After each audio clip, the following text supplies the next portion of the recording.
Hola, hola, buenas tardes a todos. Muchas gracias por estar aquí con nosotros en esta gran mesa de discusión que se ha titulado COVID-19, mitos y realidades, ¿hacia dónde vamos?, que va a ser impartida por el doctor Armando Pérez Cabrera, y junto a la discusión nos va a acompañar el doctor Rodolfo García. Pues bueno, es un gusto y agradezco al doctor Rodolfo. Es una preocupación de nuestra universidad como universidad pública que, más allá también de los espacios académicos, en estos momentos empecemos a ampliar la difusión que existe, información sobre la situación compleja que estamos viviendo, ¿no? Cada vez más se puede tener escenarios de mayor incertidumbre. Pareciera que de momento ya íbamos de salida, veíamos una luz, efectivamente, pero creo que esto se puede complicar, ¿no? Entonces, como personas, como habitantes de esta ciudad, de este país y de este planeta, efectivamente creo que debemos que tener información suficiente y también real, podríamos decir, qué podemos hacer desde nuestros espacios, desde nuestras labores, desde nuestras familias, de nuestros hogares, ¿no?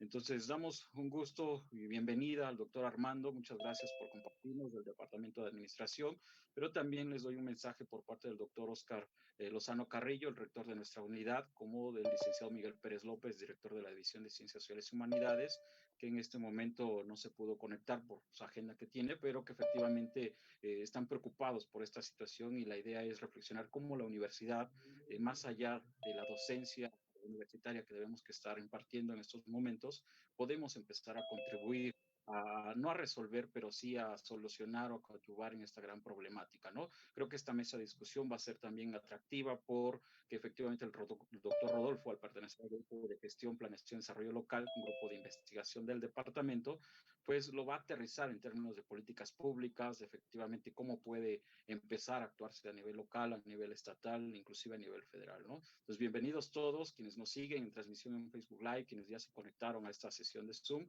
El evento va a estar grabado, efectivamente, y entonces nosotros vamos a tener toda esta participación, ¿no? Muchas gracias, doctor Rodolfo. Bienvenido, doctor Armando, que no sea la primera y última vez. Creo que es muy importante darle certidumbre, información, pues a toda nuestra comunidad universitaria, llámese alumnos, trabajadores académicos y administrativos, ¿no? Adelante, doctor Rodolfo. Gracias. ¿Qué tal? Muy buenas tardes a todos. En primer lugar, quiero agradecer, por supuesto, a la universidad que siempre nos abre estos espacios, al doctor Oscar Lozano Carrillo, rector de la Universidad de la Unidad, al licenciado Miguel Pérez López y, por supuesto, al doctor Jesús Manuel, que siempre nos apoya mucho en estas iniciativas. Claro, el día de hoy damos la bienvenida al doctor Armando Pérez Cabrera. Voy a permitirme hacer una lectura muy rápida de su currículum. Es bastante extenso, entonces hice una síntesis. Vamos a ver si no omití alguna cosa importante. El doctor Armando Pérez Cabrera es licenciado en Medicina por la Escuela Nacional de Estudios Profesionales Zaragoza de la UNAM. Cuenta con una especialidad en Medicina Familiar y Comunitaria con énfasis en atención primaria a la salud, de la Secretaría de Salud y el Instituto Politécnico. Es maestro en epidemiología y administración de servicios de salud por la Universidad de Guanajuato. También cuenta con una maestría en desarrollo organizacional por la misma universidad. Cursó un diplomado de calidad en el TEC de Monterrey y un doctorado en salud pública en el Instituto Nacional de Salud Pública. Es miembro titular de la Sociedad Mexicana de Salud Pública desde 91. Ha desempeñado múltiples cargos directivos en la Administración y Gerencia de la Salud desde 90. Solo por mencionar algunos de ellos, ha sido encargado de la coordinación técnica de servicios indirectos del IMSS federal en 2019, jefe de la División de Diagnóstico de los Servicios de Salud en el área de prestaciones médicas del IMSS en el mismo año, director general de Servicios de Salud del Estado de Guanajuato entre 2014 y 16. También fue director del área de salud pública en la Secretaría de Salud del Estado de Guanajuato de 2007 a 2012, coordinador de calidad en el Hospital General de Guanajuato de 2005 a 2006, así como director del Sistema de Protección Social en Salud en el Estado de 2002 a 2005. Consultor en Healthcare and Performance, en Gerencia, Administración e Investigación, apoyando a distintas instituciones del sector salud desde 2016 a la fecha. Ha desempeñado también varios cargos en la docencia como investigador en el Instituto nacional de salud pública, tutor en diferentes maestrías. Entre sus reconocimientos se encuentra el reconocimiento por la Cámara de Representantes de Pensilvania por el apoyo en la planeación para el sistema de salud de los migrantes en el condado Kennedy Square en 2004. Y bueno, ha trabajado también en la cuestión de la gerencia y los indicadores en el estado de Guanajuato a nivel nacional, en donde llevó estos indicadores en un proceso de desempeño que les permitió pasar a los primeros lugares nacionales después de encontrarse más o menos en la media. Bueno, además de todo, el doctor Armando Pérez Cabrera es un excelente amigo y pues ahora me toca escuchar con mucha atención lo que tiene que decirnos. Después de su primera exposición abriremos un espacio. Si tienen dudas, comentarios o preguntas, las pueden ir acumulando a través del chat, por favor. Gracias y adelante, Armando, te escuchamos. Muy buenas tardes. Bienvenidos todos ustedes. Bueno, pues vamos a comenzar un poquito esta plática, más que como algo netamente académico, como un grupo de conocimientos entre amigos que nos van a llevar de alguna manera a conocer un poco más de lo que todavía no se conoce del COVID. Y esto es muy importante porque vale la pena resaltar que hemos tenido ahorita una epidemia de medios de comunicación que de alguna manera cada uno ha interpretado bajo su propio enfoque el conocimiento científico que se ha venido desarrollando hasta este momento con tal de dar la nota. Esto es, muchos de los periódicos, de los medios o redes que manejamos, tienen noticias esperanzadoras, tienen noticias que nos guían o que nos hacen ver una esperanza de cura o de atención hacia el padecimiento. Y poco caso le hacemos a lo que verdaderamente necesitamos hacer para evitar este tipo de problemas. Todos estamos acostumbrados, todos estamos guiados porque así hemos sido formados desde pequeños a ver a la medicina de urgencia, a la medicina heroica, como la medicina que va a salvar al mundo. Le hacemos poco caso al lavado de manos, le hacemos poco caso al uso de cubrebocas, le hacemos poco caso al aislamiento personal. ¿Qué ha pasado de diciembre del 2019 a la fecha? Que realmente lo primero que tenemos que reconocer es que la desinformación ha cundido y que esta nos ha permitido, de alguna forma, allegarnos de ese tipo de conocimientos, actitudes y prácticas, y esto es muy importante, para lo bueno y para lo malo. ¿Y por qué menciono esto? Veamos este enfoque. Muchos de los gobiernos, veamos que somos más de 7,000 millones de seres humanos en el planeta. ¿Se puede pasar la primera diapositiva, por favor? Muchos de los gobiernos se halagan o se critican de acuerdo a las condiciones que nosotros vemos en todo el amplio conocimiento de información que nosotros hemos visto. Por ejemplo, cuando empezó la pandemia, yo escuchaba a mucha gente que decía, ve, los rusos casi no tienen casos, casi no tienen muertes y es porque tienen un gran líder. Por otro lado, nunca se hablaba de Japón, que tiene ciertamente muy pocos casos y muy pocos muertos. Pero también por otro lado se veía que nos estábamos hundiendo en un mundo de información que nos llevaba incluso a sentirnos expertos muchas de las ocasiones de lo que realmente no estamos preparados para conocer. Entonces, la primera diapositiva que se va a presentar va a ser una diapositiva que nos va a permitir observar en el gran enfoque histórico del mundo, desde el año cero de nuestra era a la fecha, la cantidad de pandemias que hemos estado teniendo. Y la cantidad de pandemias que hemos estado teniendo va relacionada con la visión del ser humano para poder describirla de alguna forma. La mayoría de ellas están documentadas en Europa o en Asia. Y ya más o menos a partir de la llegada de los españoles a América, pues fue que se empezó a tener otra visión del mundo, otra visión que focalizaba y que ya encontrábamos determinado tipo de información epidemiológica referente a otras pandemias que han durado años. La mayor parte de ustedes que nacieron entre 1960, 80, 90, nos hemos focalizado o hemos tenido conocimiento de muchas pandemias, pero curiosamente esos temores que habíamos tenido en otras ocasiones o que nuestros padres o abuelos habían tenido, no se fundamentaban en nuestro conocer actual porque no lo habíamos sentido o vivido. Les pongo un ejemplo, pregúntenle a los abuelos que tienen como 80 años, 85, 90 años, si se recuerdan de lo que ellos llamaban fiebre. Era realmente una pandemia que no conocíamos el nombre científico. La mayor parte de la población en México no sabía leer y escribir, porque son los nacidos entre los 30 y los 40, pero de alguna forma en esa época hubo muchos muertos que no se contabilizaron por lo que ellos denominaban fiebre.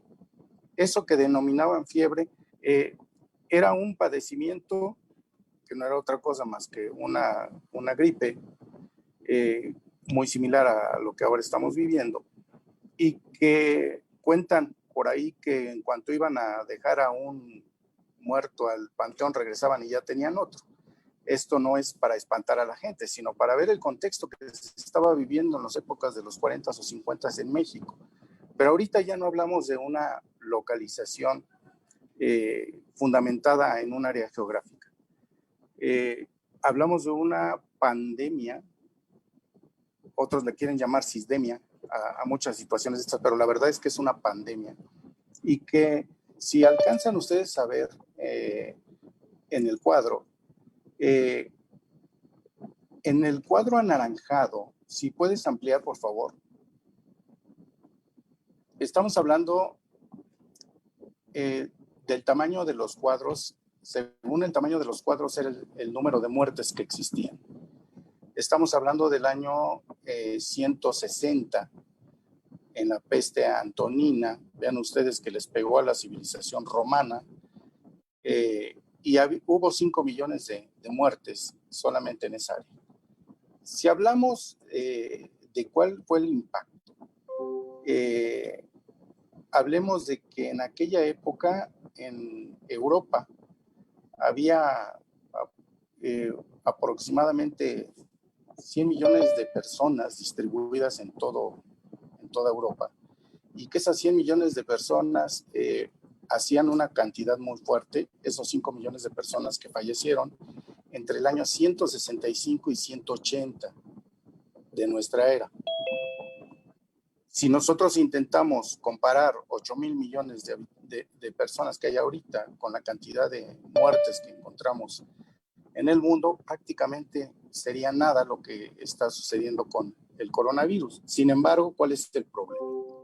El problema es que nos hemos encontrado ahora con un virus muy parecido al SARS, que es un virus que también ataca el sistema respiratorio y que fue de mucha letalidad y de poca contagiosidad.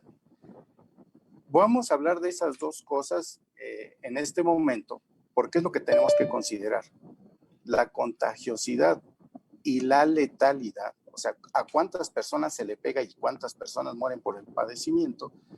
Es algo muy interesante e importante. En este momento tenemos un virus prácticamente desconocido, e incluso muchas de las regiones, países o condiciones de la gente son las que fundamentan cuál es la contagiosidad y cuál es la letalidad, de tal forma que no podemos hablar de un estándar en el planeta. Se dice que en México aproximadamente se ha medido que lo que nosotros llamamos tasa de crecimiento poblacional inicial, que nos dice que una persona enferma le transmite el coronavirus a 2.5 personas. Esto es 10 personas se lo transmiten a 25. Hay otros países que dicen que 10 personas se lo transmiten a 30. Es totalmente desconocido, entonces, de una forma exacta cuál es la transmisibilidad, pero ya estamos hablando de una transmisibilidad con un crecimiento exponencial. Ahora, ¿es bajo o es alto comparado con qué? Si yo les dijera que el virus del sarampión es el que tiene el RO más alto y que una persona llega a transmitirlo de 17 a 19 personas, entonces hablaríamos aparentemente de un RO bajo. Sin embargo, el sarampión, por la situación en la que estamos ahorita viviendo, en la cual conocemos el virus, en el cual hay vacuna, en el cual hay de alguna forma algún tipo de tratamiento que se les puede otorgar, que prácticamente ya está a un paso de desaparecer del planeta, pues no nos impacta tanto como cuando hablamos de la transmisión del SARS-CoV-2 coronavirus. Pero si mencionamos que la letalidad aproximadamente puede ser de los pacientes graves hasta de un 2%, también hablaríamos comparativamente con qué. Hablemos del ébola, en donde la letalidad llega a ser el total de los pacientes, no nada más de los pacientes graves, hasta del 70%. Entonces nos encontramos con que probablemente nos estemos relajando porque veamos que no es un virus que se transmite tan alto como el virus el sarampión, pero tampoco es tan letal como el virus del ébola. Sí estamos nosotros enganchándonos con la información que de alguna forma se populariza. No tenemos muy claro ni en los más altos niveles científicos todavía cómo es que este virus puede llegar a presentar ni siquiera los signos y síntomas y que muchas de las personas están muriendo. Aquí es donde nos encontramos en una encrucijada. ¿Qué es más importante? ¿Están muriendo porque no hay realmente tratamiento? ¿O están muriendo porque muchos de ellos tienen que salir a trabajar y se exponen al virus y tienen el riesgo, después de las condiciones que tienen de obesidad, diabetes, hipertensión o alguna dislipidemia, de morir más que otras personas? El sarampión era un padecimiento de niños, ese es un padecimiento de adultos mayores. Entonces, es un impacto bastante fuerte por el desconocimiento tan amplio que se tiene al respecto. Ahora, muchos se van a preguntar, bueno, entonces, si ya no se conoce mucho de este virus, ¿qué es lo que estamos haciendo? Bueno, realmente no se conoce cómo está el virus evolucionando, cuál es el tipo de respuesta inmunológica que se tiene que tener en el organismo, porque se suponía que cuando tú tienes una infección por algún tipo de virus, que de hecho las vacunas son virus muertos o atenuados, tú vas a tener una respuesta inmune. Bueno, ya tenemos dos variables. Un virus que no conocíamos, una respuesta inmunológica que desconocemos hasta este momento. ¿Por qué? Porque muchos de los padecimientos, todavía somos una sociedad médica bastante rezagada en este conocimiento.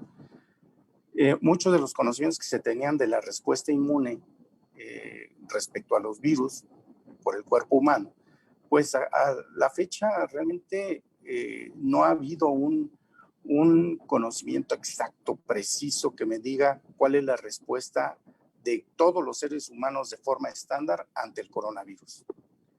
¿Cómo nos la enseñaron a los médicos en la escuela? De que había una respuesta inmune, de que había una respuesta de antígeno-anticuerpo y que eso era lo que iba a prevalecer. Este virus, desafortunadamente, igual que otros muchos virus, no está causando la inmunidad que nosotros quisiéramos en la primoinfección. Esto es en la primera infección. Y se ha observado y ya se ha documentado que existen segundas infecciones que pueden llegar a ser más graves que las primeras.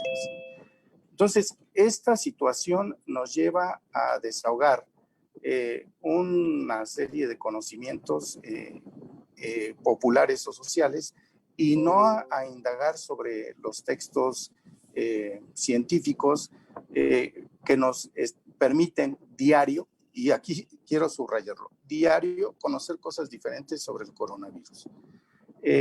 Por ejemplo, esto de la reinfección es un texto que salió a principios del mes y hasta hoy lo tomó la prensa y lo empezó a difundir, y entonces, cuidado, ya nos alarmamos, pero no explica qué es lo que está sucediendo o cuál es la respuesta inmune que se está teniendo al respecto. Cuando nosotros queremos conocer al virus, si le das la próxima diapositiva, por favor. Cuando nosotros queremos conocer al virus, pues nos espantamos porque decimos, mira, este virus es el que nos muestran diario en la fotografía.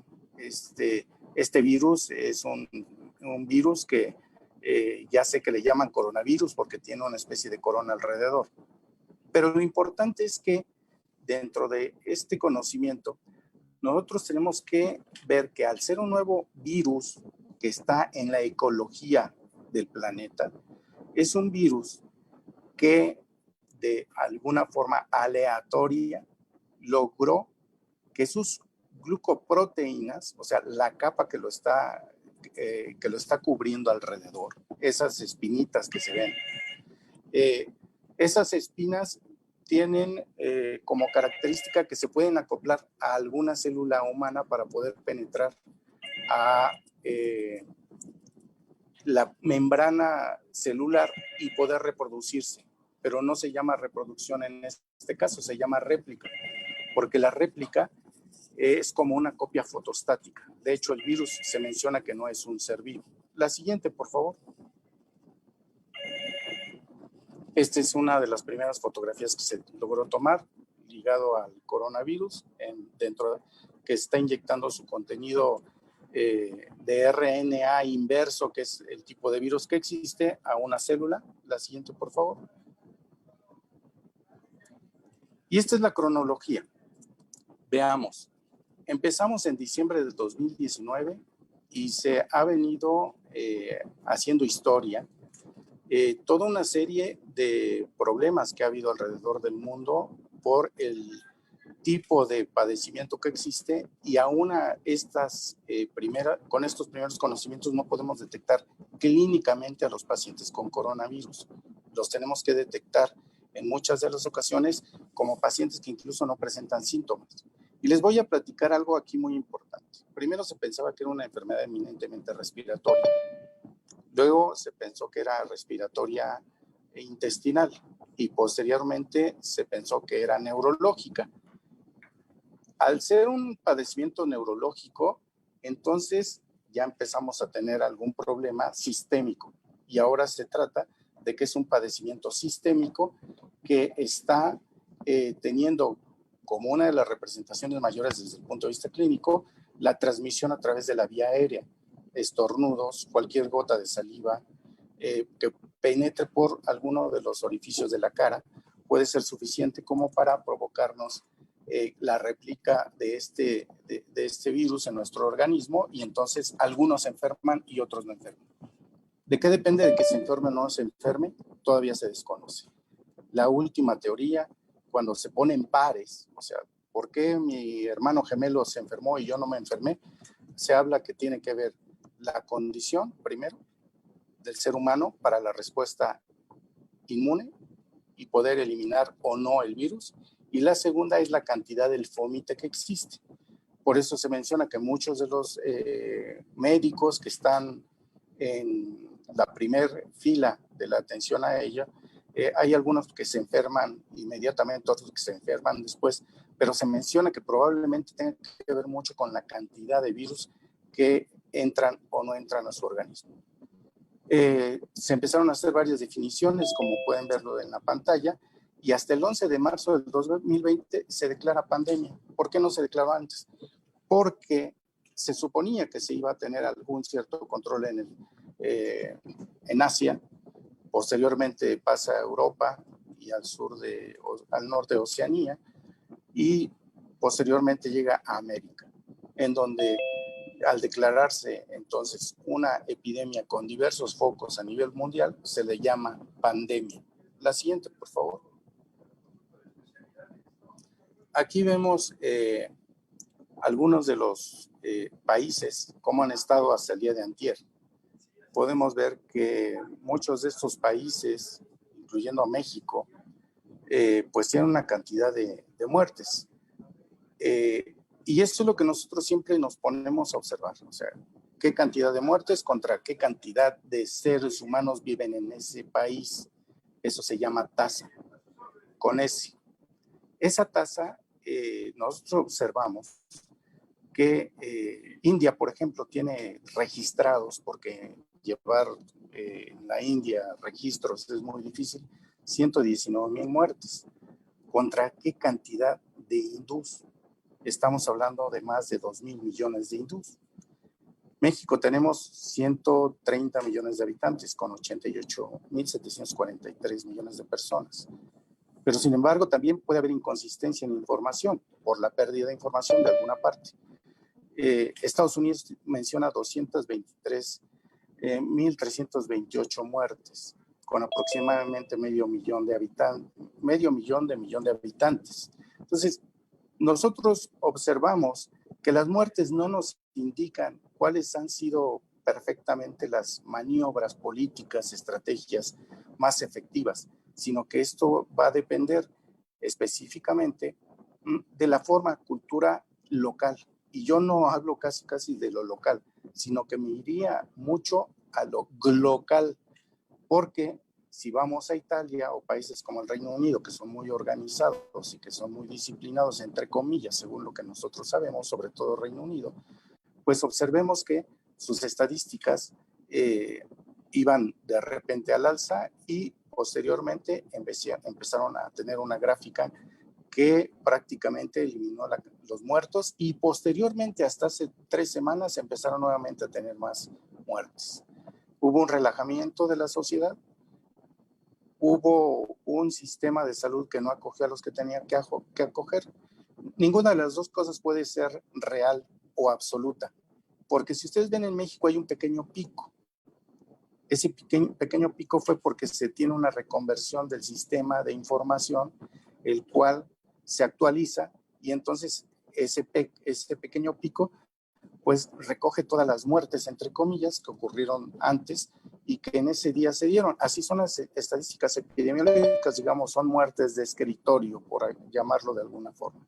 Si le subes, por favor, a España y Perú, Perú es uno de los países que ha estado con problemas porque a pesar de registra buenas estadísticas, sus estadísticas no son las más pertinentes cuando empezamos a observar ese tipo de gráficas. En esta otra gráfica vemos la cantidad. Si le das a la siguiente, ¿cuáles son los países que yo considero que pudieran tener las mejores estadísticas? Estados Unidos y los europeos. Y vemos realmente cómo se está comportando en Estados Unidos la pandemia. Pues vemos que no van a tienen prácticamente una línea horizontal a partir de donde estamos marcando ahorita y que nunca ha bajado. En la India, que fue uno de los países que se rezagó en la información, vemos que tiene un pico y que aparentemente va a la baja, pero sin llegar a la línea horizontal.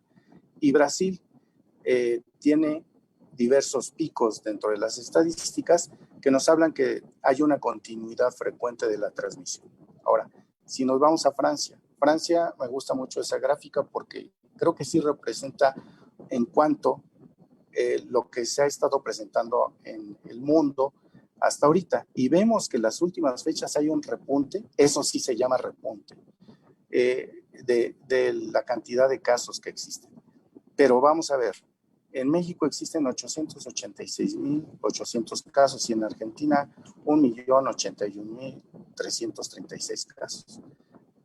No hubo la cantidad de muestra suficiente, no lo sabemos, que se tomaron. No lo sabemos, no lo podemos saber hasta que se hagan las evaluaciones pertinentes a los programas que se desarrollaron. ¿Por qué? Porque independientemente de esto, lo que nos habla de una atención focalizada, de una atención en donde podemos nosotros dar una calificación subjetiva a la atención que se dio a la pandemia, pues va a ser cuando nosotros terminemos. ¿Por qué? Porque finalmente las tasas que se tienen hasta este momento son muy inespecíficas. Los riesgos que se tienen ahorita en este momento sí son específicas, pero desafortunadamente tenemos que hablar que hay especificidad por regiones. O sea, no es lo mismo el riesgo en la Ciudad de México que en la ciudad de Cuernavaca, por ejemplo. No es lo mismo el riesgo en Tuxtla que en Kazajistán por el distanciamiento social que se tiene. Entonces estamos hablando que este padecimiento es de grandes ciudades. Prácticamente las estadísticas que se presentan es porque las grandes ciudades son las que están cooperando con esa gran cantidad de casos o de muertos, dadas las condiciones de poco aislamiento que se pudieran tener en estas ciudades y dado el modo de producción que se tiene en cada una de las ciudades, independientemente de los países que podamos mencionar. Francia, por ejemplo, tiene desde siempre una ayuda económica para quien no trabaja. México, pues les da de comer, no tiene una ayuda generalizada para los que no trabajan. Argentina es muy similar. España tiene un apoyo a la población que no trabaja. Entonces, es imposible comparar un país latinoamericano con un europeo, también dadas las condiciones socioeconómicas que están prevaleciendo, sobre todo de trabajo. La siguiente, por favor.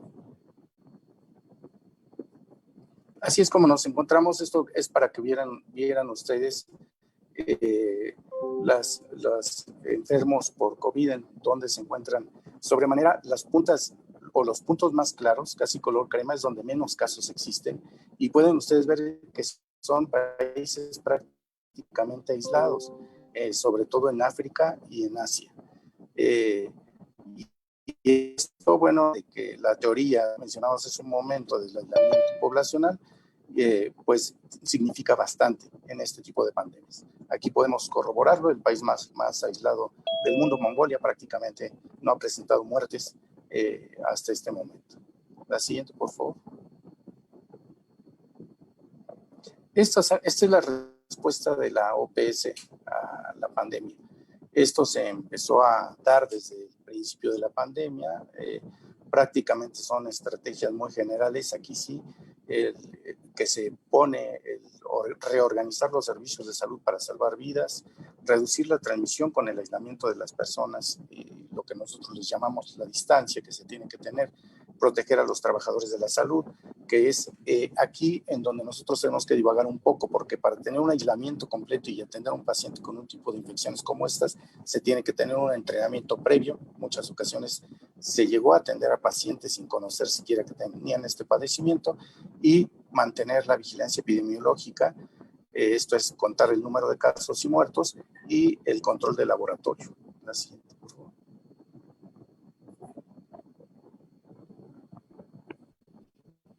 Creo que ya me pasé, pero bueno. La pandemia que nos ha generado como negativo, bueno, pues esto ustedes lo saben más que yo. Sabemos que somos un país con un trabajo informal. Esto es algo que hay que aprender. La gente tiene que salir a trabajar. La gente tiene que tomar el transporte público para trabajar. Entonces, donde hay más acúmulo de gente es donde más se transmite este padecimiento. Y esto lo mencionó por la gráfica que vamos a ver posteriormente. Si le quieres dar hacia adelante, por favor. La siguiente gráfica.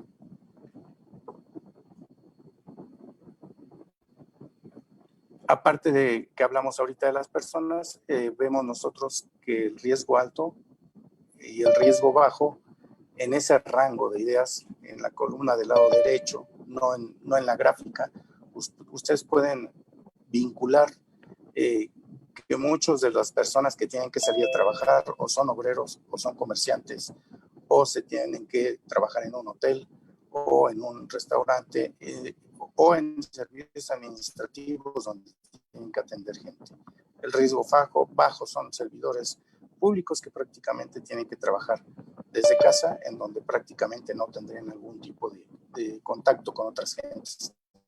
Pero esto hay que considerarlo y tomarlo muy en cuenta para las políticas públicas que se tienen que desarrollar. La siguiente. La siguiente, por favor. Este es un triángulo donde pongo cuáles las medidas que se tienen que tomar en el lugar de trabajo. Las más efectivas, pues, es la eliminación del riesgo, sería el teletrabajo, y las menos efectivas, pues, serían las que tendrían que seguir o continuar trabajando en el comercio o en la fábrica y tener contacto con la gente, pero ahí también se pueden llevar a medidas de aislamiento. La siguiente, por favor.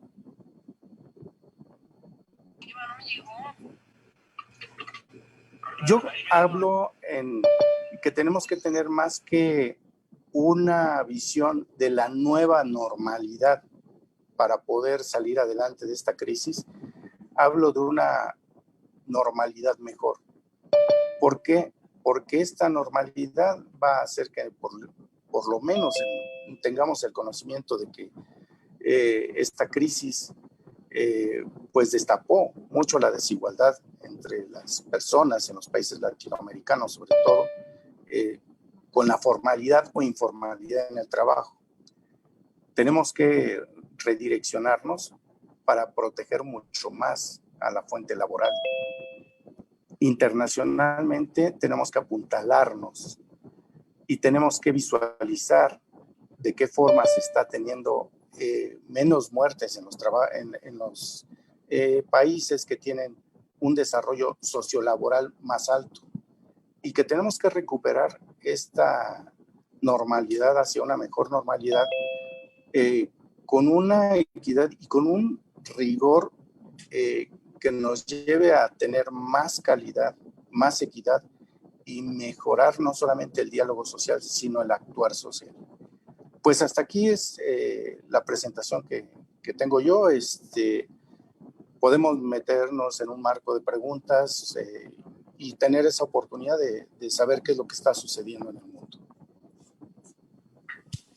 Muy bien, muchas gracias, Armando. Yo creo que han quedado ahí varias cosas importantes que decir. Por ahí tenía también algunas anotaciones que hacer, pero antes de eso me gustaría preguntar o insistir sobre dos de los factores que comentaste, además de recoger en este momento los que quieran preguntas o comentarios a través del chat. Una de las cosas que inquieta es el hecho de enfrentarnos a un virus que se desconoce todavía muchísimo de él. Empezamos a avanzar apenas sobre algunas de las condiciones que tiene en particular. Y hay dos de ellas que son altamente riesgosas. Se habló durante mucho tiempo de esta inmunidad de rebaño como una probabilidad. Si ahora empezamos a notar que los contagios se repiten y que además la respuesta inmune de quienes ya enfermaron no es tan alta como en otros virus, estamos en un escenario pues peligroso, porque esto a la larga nos va a llevar a una recurrencia del virus que va a tener impactos fuertes pues sobre la sociedad y sobre la economía, un poco las cosas que comentabas en tu presentación. Quisiera oír un poco tu comentario de esto porque quisiera pensar que no podemos generar falsas esperanzas. Hay que ver cuánto tiempo vamos a prever, en qué escenarios. No sabemos realmente qué puede pasar, pero si construimos escenarios, nos estamos enfrentando en realidad a un panorama de varios años que va a implicar otra cosa que ya habíamos comentado en alguna plática tú y yo, ¿no? La necesidad de cambiar hábitos de vida, cultura, formas de interacción, y eso, digamos, implica costos muy altos para la sociedad. Tenemos que aprender a hacer una sociedad diferente, y eso es un reto. Quisiera escuchar tu opinión al respecto. Sí, sí, fíjate que hace poco escuché a un experto, amigo mío, que mencionaba que él estaba a favor de la inmunidad de rebaño. Y te voy a decir hace poco, hace un mes. El día de ayer ya me dijo que sería un asesinato llevar esa política de inmunidad de rebaño, sobre todo en el tipo de sociedad y cultura que nosotros tenemos. Entonces, no hay vuelta de hoja, hay que cambiar los hábitos. Y para cambiar hábitos, desafortunadamente tenemos que romper con mucha de la cultura que ya tenemos detrás de nosotros.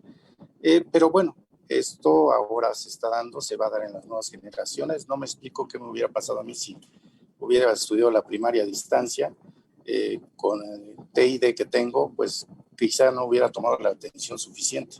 Pero nos tenemos que acoplar como seres humanos. Recordemos que somos los animales que más se pueden acoplar a un medio ambiente hostil, incluso el espacio. Entonces, no pierdo la esperanza que en años, como mencionas tú, podamos llegar a una conclusión adecuada para este tipo de padecimiento que fue, no hablo de coronavirus, un padecimiento que no tenía tratamiento, que no tiene vacuna y que era totalmente desconocido para nosotros. Una de las preguntas que ya encontramos aquí en el chat es de José de Jesús Medrano Escobedo de Aguascalientes, que pregunta, ¿cómo pueden afectar la preparación de México ante estas emergencias, las acciones recientes del gobierno federal sobre el financiamiento en ciencia y tecnología?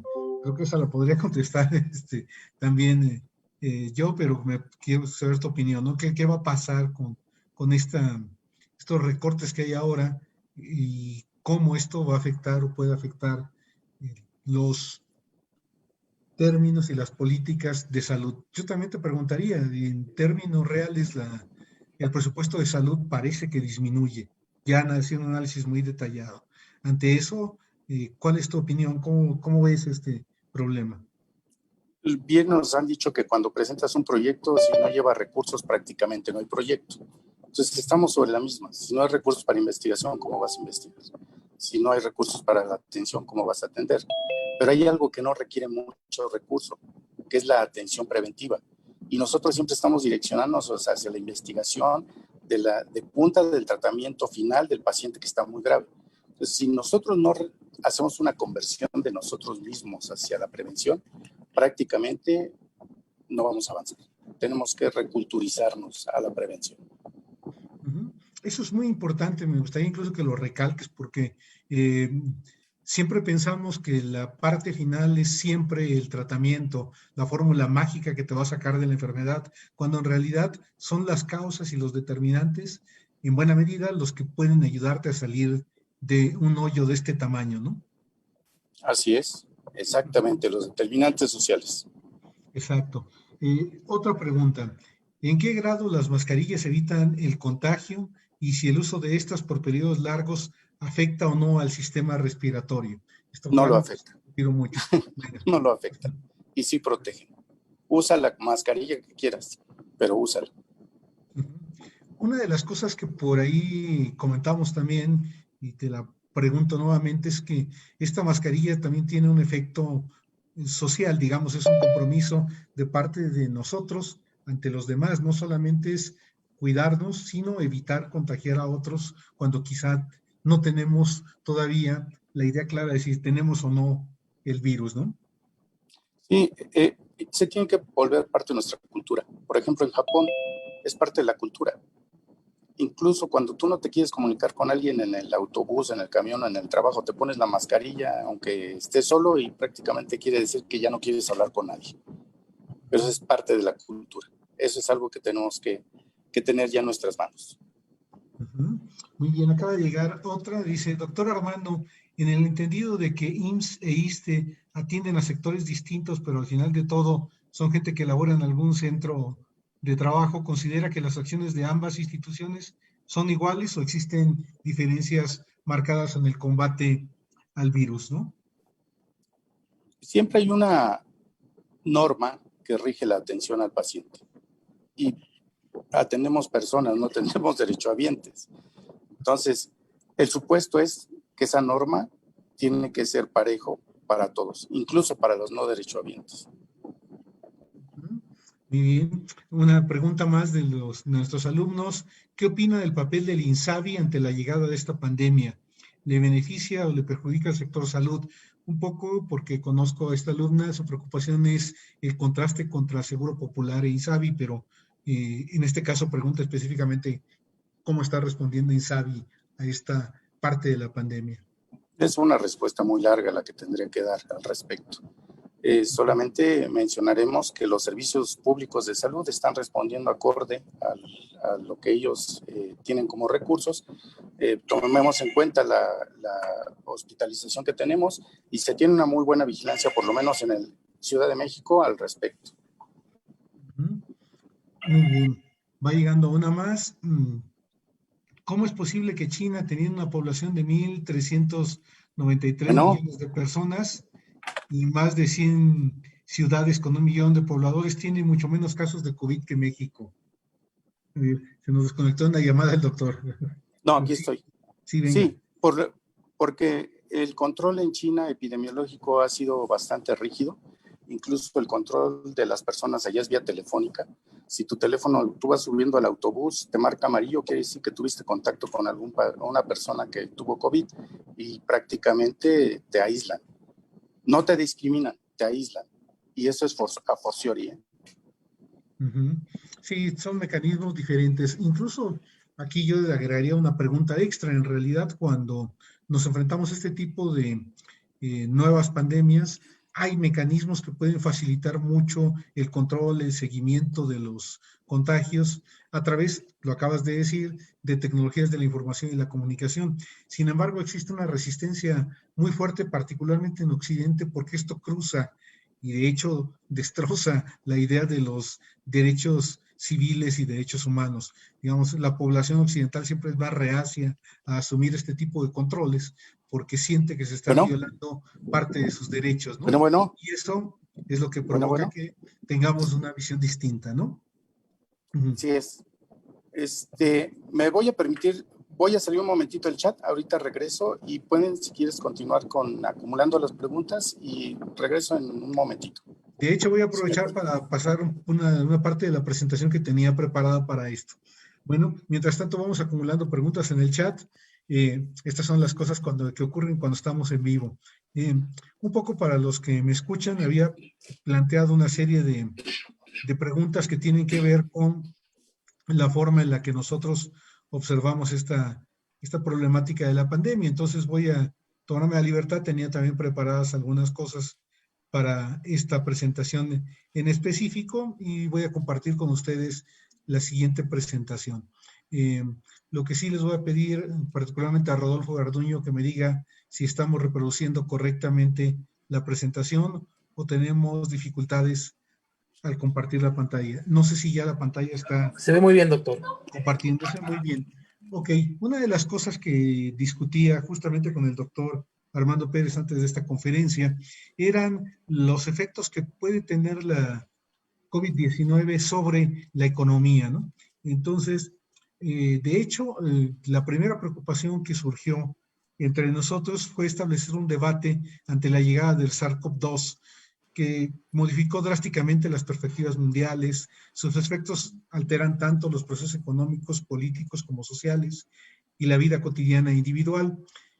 Sin embargo, lo que sentíamos es que había un conjunto de interpretaciones erróneas, algunas aceleradas, como muy bien señalaba el doctor Armando Pérez, derivadas justamente de esta necesidad de la prensa, de los medios y de las redes por colocar asuntos que llamaran muchísimo la atención sin necesariamente escarbar y ver con cuidado qué había detrás. Y esa era una preocupación muy fuerte porque hacía que varias de las críticas que se hacen a la forma en la que se ha actuado, si bien no podemos tacharlas de incorrectas, fueran demasiado aceleradas o rápidas. Lo mismo pensábamos sobre las esperanzas. Decíamos, en ocasiones la búsqueda de la esperanza hace que estas noticias tengan graves imprecisiones, ¿no? Y quisiera, eso sí, compartir con ustedes estos datos, que de hecho también los compartí el día de ayer con el doctor Armando Pérez, sobre un informe que hace la CEPAL del COVID-19. Es el último informe, el informe 8, ya con fecha de octubre, en donde aparecen datos que deberían preocuparnos muchísimo. El primer punto es que algunas áreas de América Latina y el Caribe se han convertido en zonas críticas de la pandemia del COVID-19. El 3 de octubre de 2020 se habían registrado alrededor de 9,4 millones de casos de COVID-19 y más de 340,000 muertos, de acuerdo a las cifras de la OMS. Una gran cantidad de países están todavía muy lejos de conseguir un aplanamiento sostenido y significativo de la curva de contagio, tal y como también ya presentó el doctor Armando Pérez en las curvas comparativas de las diferentes naciones. Hay también estudios que se han desarrollado con mucha precisión en universidades de Estados Unidos y otras de Inglaterra, que muestran desafortunadamente que estos comportamientos de la curva no son lo alentadores que nosotros nos gustaría reportar. Y también empieza a notarse ahora, particularmente en Europa, un repunte, ¿no? Que es justamente el término más exacto de lo que tenemos ahora con la enfermedad. Hay un dato que para mí es vital, particularmente veía que varios de los asistentes al evento pues son parte de los alumnos de la universidad, tanto en licenciatura como en maestría, y este es un punto que pega directamente a varias de las cosas que analizamos en términos de economía y administración. Algunos de los factores que han hecho que esta región sea particularmente vulnerable son, y lo señalamos tanto el doctor Pérez como yo, el elevado nivel de informalidad laboral que existe en estos países. La informalidad laboral tiene un efecto incluso sobre las dinámicas sociales que obliga a muchos a salir a la calle a trabajar. Nosotros simplemente comentábamos que cuando tú sales a una calle en Ciudad de México y ves a los informales, es totalmente distinto a enfrentarte a esa misma situación en países como Japón o países europeos, incluso Canadá o Estados Unidos, ¿no? En donde el tipo de relación y de interacción es totalmente distinto. La informalidad laboral tiene una expresión no solamente en las condiciones de calidad de vida, sino en las interacciones particulares que se dan todos los días en nuestra sociedad. También influye, por supuesto, la baja productividad, la precaria urbanización, el alto grado de pobreza y desigualdad, que por cierto, el COVID-19 va a acelerar aún más, y la gran disparidad de género, así como el hecho de que los sistemas de salud y protección social son frágiles y fragmentados. Mucho más en ciertos países que en otros, pero es una condición que América Latina padece claramente. Y esto es algo que también lo comentamos el doctor y un servidor, el efecto sobre el PIB, ¿no? Y en general sobre la economía. Aquí tenemos el comportamiento de la tasa de variación del PIB de 91 a 2020 y quiero que pongan atención en la parte final. Digo, la caída es estrepitosa, aún mayor que las grandes crisis que se presentaron en periodos anteriores y muy, muy lejos de las que hemos tenido más cerca en el tiempo, ¿no? Seguramente muchos de ustedes que son muy jóvenes, si acaso recordarán la última crisis y la vivieron siendo todavía aún muy pequeños, ¿no? Esta crisis con mucho supera a esta tasa de variación y caída del PIB, marcando un 9.1% de caída promedio para la región de América Latina.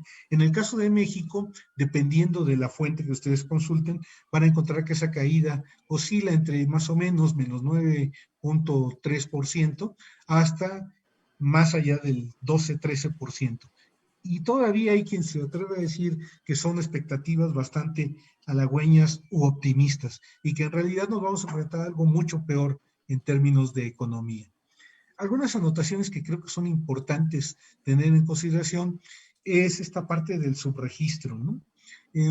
Estamos conscientes, creo que también es algo que Armando y yo hemos comentado, de que existe un subregistro de defunciones y los datos todavía son difíciles de seguir.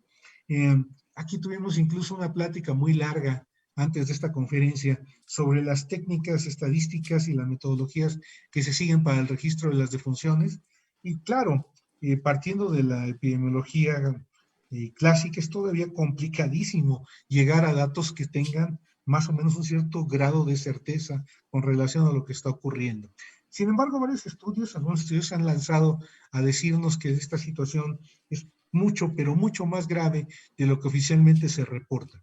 Destacan, por ejemplo, los estudios que se han realizado al contrastar las defunciones que han ocurrido con relación al año anterior, considerando que si tú aplicas una tendencia, deberías tener más o menos un determinado número de defunciones, si es que no existen variables que alteren el comportamiento tendencial que han tenido esas defunciones como tal. Sin embargo, cuando las contrastamos, nos encontramos datos verdaderamente espeluznantes, ¿no? Ahorita les voy a poner una gráfica más adelante para que lo veamos justamente esto, ¿no? Pero también el día de ayer, pues ya teníamos contabilizados este número de contagios, 901,268 contagios acumulados, 89.814 defunciones, y muertes asociadas, que es una nueva forma de medir todos aquellos que tuvieron algún efecto posible y cuyas defunciones pueden estar claramente vinculadas al contacto con el COVID-19, con la enfermedad en general, asciende a 104.889 muertes, ¿no? Este diferencial que ustedes están observando es un diferencial muy, muy impactante para mayo, el que les comentaba con relación al total de defunciones que han ocurrido, versus el promedio tendencial que deberíamos tener en este año. Y calculan que estaba un 190% arriba, digamos, de lo que debería tenerse, ¿no? Entonces, esto es, claro, es una forma aproximativa. Yo siempre digo que para poder establecer con mucho mayor certeza y precisión lo que está ocurriendo, faltará todavía hacer un estudio muy detallado estadístico que nos lleve a contrastar todos estos datos y poder hacer un cálculo más preciso de qué tanto tenemos subregistros, qué tanto estamos enfrentándonos a condiciones diferentes con relación al comportamiento de este virus y los efectos que puede tener. El escenario posible es un escenario que preocupa y muchísimo, ¿no? Se prevé un deterioro, perdón, o incluso un colapso de la economía mundial. Justamente apenas hace un día o dos atrás ya había signos muy preocupantes en las bolsas mundiales ante la probabilidad, yo diría, ante casi la certeza del repunte en buena parte de las economías desarrolladas del mundo, lo cual obviamente tendrá un efecto de cadena sobre las restantes economías y particularmente golpeará fuertemente a las economías latinoamericanas, cuyos encadenamientos débiles con estas economías provocarán justamente que nos llevemos la peor parte. Hay una caída calculada, lo que decíamos del PIB, que bueno, estamos estimando más o menos para cerrar un promedio de un 10%, de acuerdo con las cifras más optimistas. Se prevé un aumento en el desempleo que se va a agudizar a partir de enero el año que viene. Es más, bueno, la cifra va a ser más sensible en febrero, marzo, pero es una caída fuertísima, yo diría espectacular en el mal uso del término. Hay una mayor crisis, la mayor crisis económica registrada en las cifras confiables si vemos los datos desde el siglo pasado a la fecha, tal y como ya observábamos en algunas de las gráficas anteriores. Por supuesto, otro de los efectos que tendremos con esta pandemia será un aumento en el número de pobres. Suena muy terrible, pero si contrastamos, algunos colegas y un servidor hemos hecho balance sobre la política social en México y habíamos llegado más o menos a un número de ciertos millones de pobres que, entre comillas, habían logrado salir de la pobreza tras más o menos 22 años de políticas sociales aplicadas por los gobiernos anteriores y en parte por el actual gobierno. Esa cifra se va a esfumar en este periodo. Es decir, vamos a tener no solamente todos esos pobres nuevamente como pobres, sino un número millonario de nuevos pobres. La clase media y la media baja, desafortunadamente, va a tener un impacto directo que hará migrar a buena parte de sus pobladores justamente a estados y condiciones de pobreza y pobreza extrema. Esto, por supuesto, va a conllevar una alta conflictividad social que va a desgastar a la sociedad mexicana en su conjunto. Y bueno, conste que no he sido, digamos, demasiado pesimista, sino he tratado de únicamente ceñirme a los datos que más o menos la mayoría de los expertos consideran que conformarán este escenario futuro, ¿no? Hay un conjunto de preguntas que sí quisiera recuperar ya con el doctor Armando Pérez entre nosotros otra vez. No sé si ya pudo retornar, es lo malo de las administraciones que siempre tienen estos altos grados de responsabilidad y lo obligaron a salir a atender alguna cosa que seguramente fue urgente en este momento. No sé si de su parte, bueno, ya tenemos ahí algunas otras preguntas. ¿Existiría algún comentario con relación justamente a estos datos que acaban de presentarse, digamos, como un complemento a toda la parte de la conferencia que acabamos de escuchar? Por aquí veo algunas preguntas ya en el chat que voy a tratar de retomar. Hay una de Omar Aníbal. ¿Qué tal? Muy buenos días. Mi pregunta es, con la situación actual, con la cuestión de los rebrotes y la poca eficacia de las vacunas iniciales, y como dijo, al tratarse de un virus aún desconocido, esto es buena. ¿Cree usted factible volver a la normalidad como se especula el próximo año? Creo que lo dijo en su exposición claramente. Ya me voy a adelantar a contestar un poco porque he tenido la oportunidad ya de dialogarlo con el doctor. Decíamos que no, que efectivamente, incluso si ustedes ven en su presentación, él se niega recurrentemente a utilizar esta idea de la nueva normalidad, plantea una normalidad distinta. Tenemos que pensar en una sociedad que tendrá que aprender patrones de conducta diferentes. Y estos patrones de conducta diferentes, desafortunadamente no nos gustan, no suenan populares ni agradables, pero van a acompañarnos un buen rato. Si ustedes agregan simplemente 3 elementos de los que comentó el expositor, tendrán clarísimo el panorama. Primero, el hecho de que ya tenemos enfermos que han recaído, han tenido la enfermedad 2 o hasta 3 ocasiones. Esto significa que traemos ya un problema muy serio. Como no hemos generado suficiente inmunidad, cosa que también ya nos platicó el doctor Armando Pérez, ante esa falta, digamos, de generación de inmunidad por parte de los pacientes, a lo que nos estamos enfrentando ahora es a que tenemos un escenario en el que las vacunas inclusive pueden tener no los efectos deseados que nos gustaría, ¿no? Vamos a tener mucho menos efectos deseados positivos, ¿no? Bueno, por ahí ya escucho al doctor Armando Pérez medio perdido en el... Doctor Armando Pérez, ¿lo tenemos nuevamente? Creo que está terminando una parte de...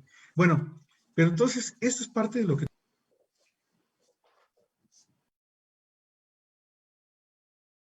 No se le escucha, apagó su audio.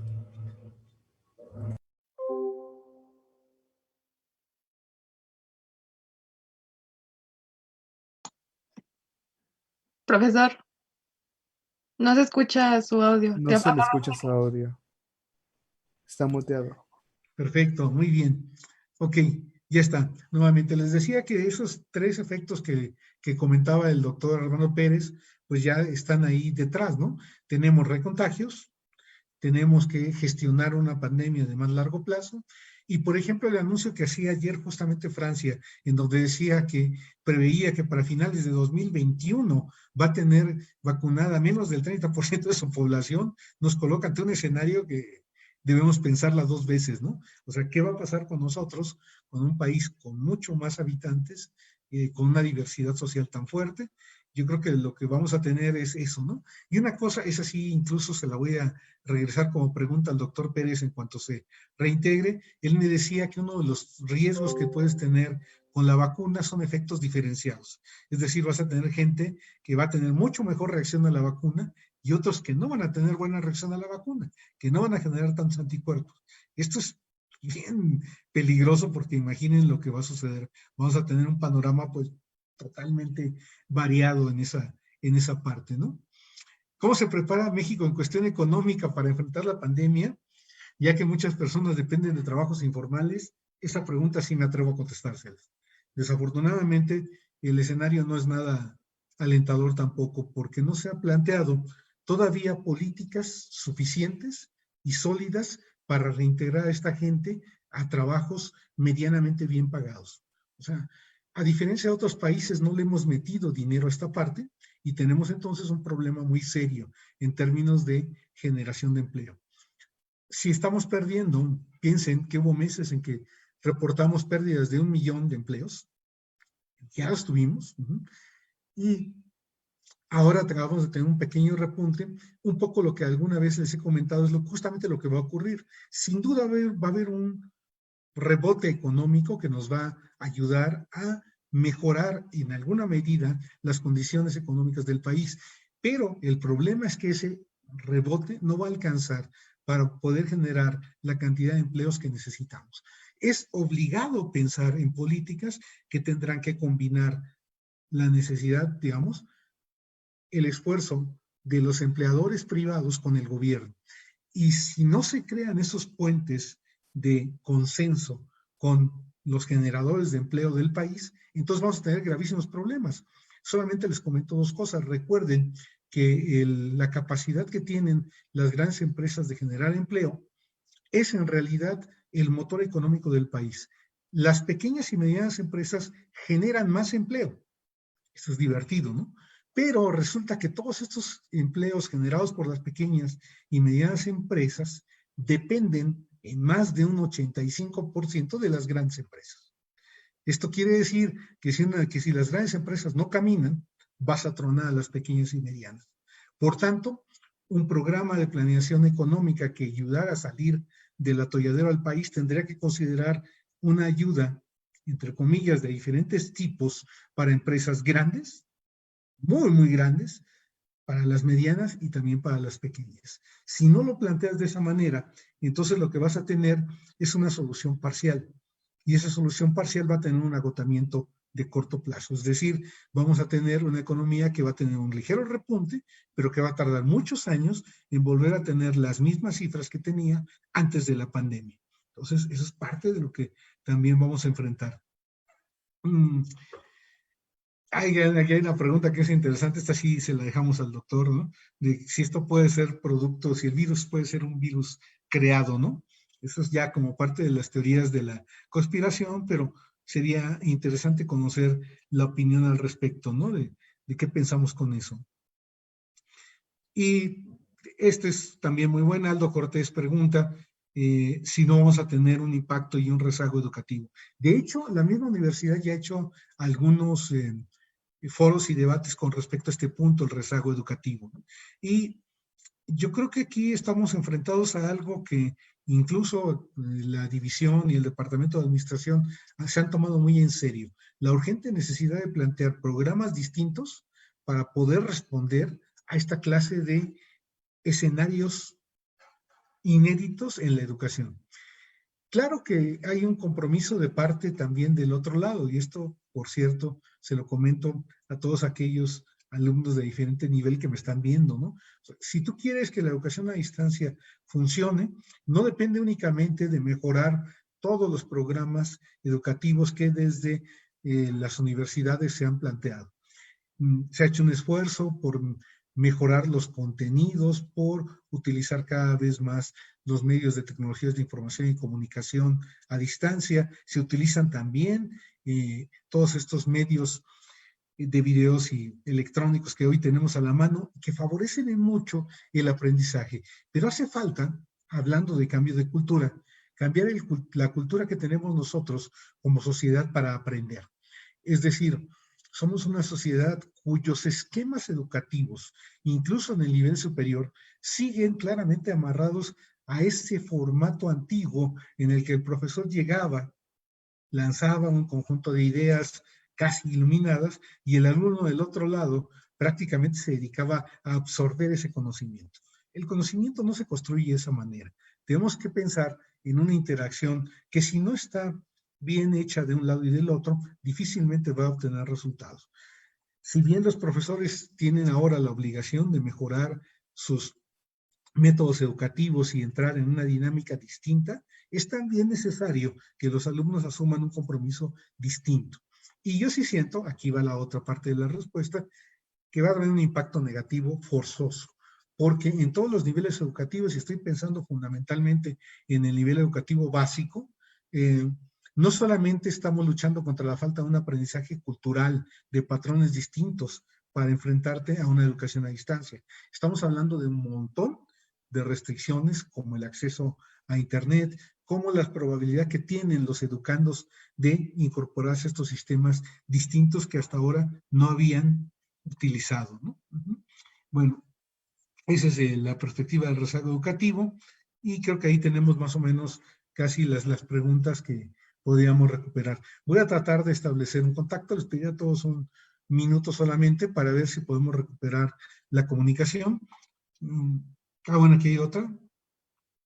Ay, esa es muy política, pero también la tomo. A ver, antes de buscar el recontacto con el expositor, voy a retomar esta parte de la pregunta de si López Obrador ha hecho las cosas bien o no. Dice, profesor, me gustaría saber su opinión acerca de la postura de rechazo que ha tomado el presidente López Obrador ante los paquetes de estímulo para lograr salir de la crisis, porque pareciera que estamos en un escenario salud contra economía.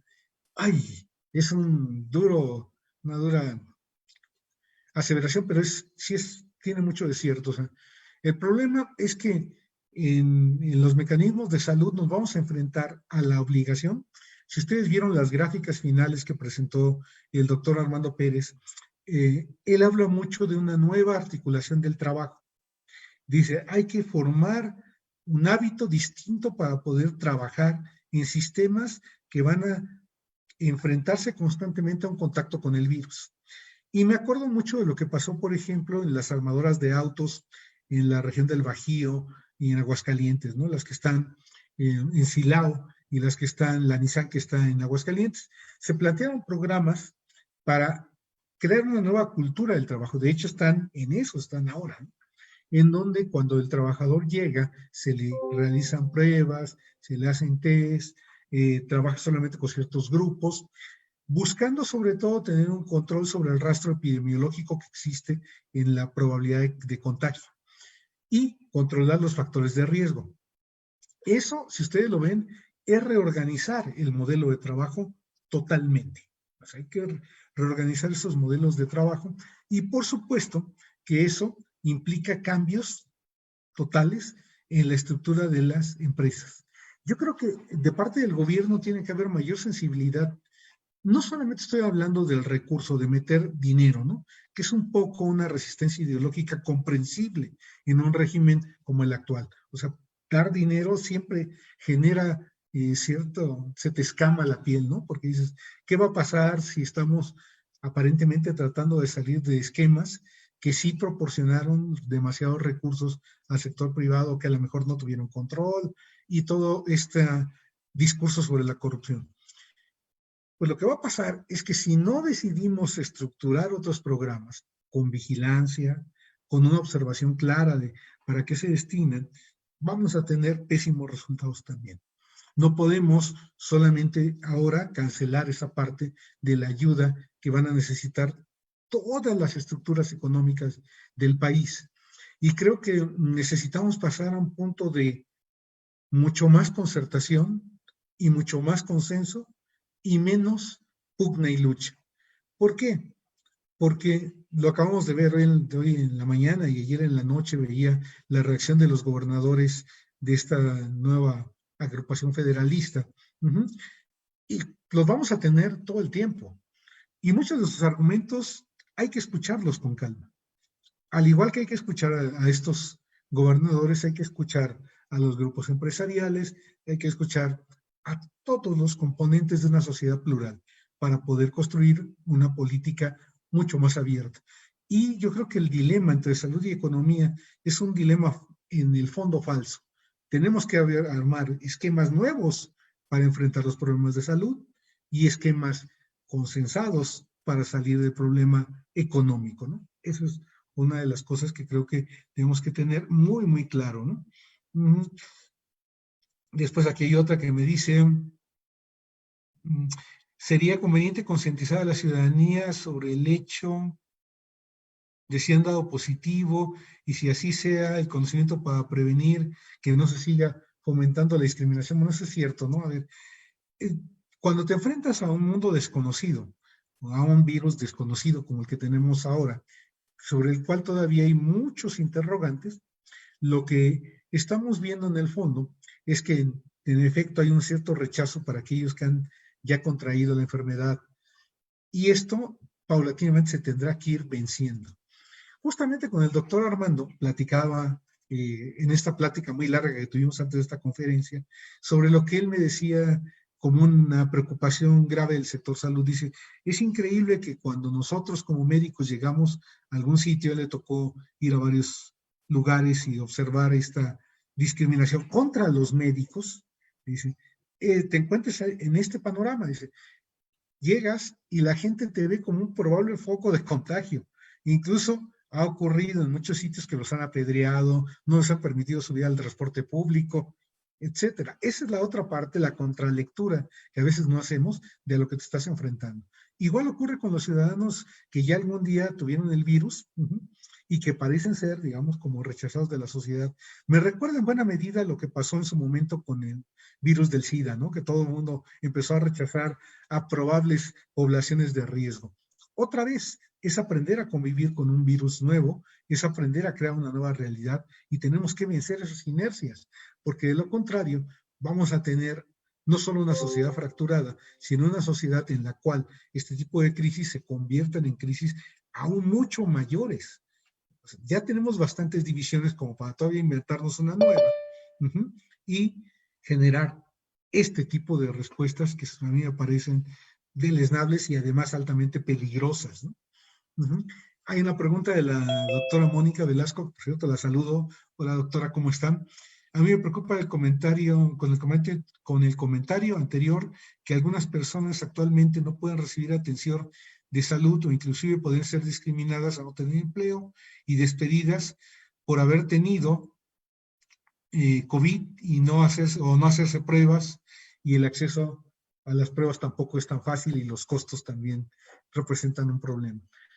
Esta cuestión del total de las pruebas que se siguen tiene sus pros y sus contras. Yo creo que eso también lo analizamos, por cierto, como verán, platicamos largo el doctor y yo, y hemos tenido una plática. Si les platicara que dediqué parte de mi fin de semana a platicar horas y horas con él, a que lo conozco por mucho tiempo, y esta es una de mis preocupaciones. Yo le decía, mira, yo como analista de política pública, el hecho de contar con mayor datos siempre es bueno, porque me permite establecer mejores criterios y estrategias para atender cualquier problema de política pública, el que me pongas.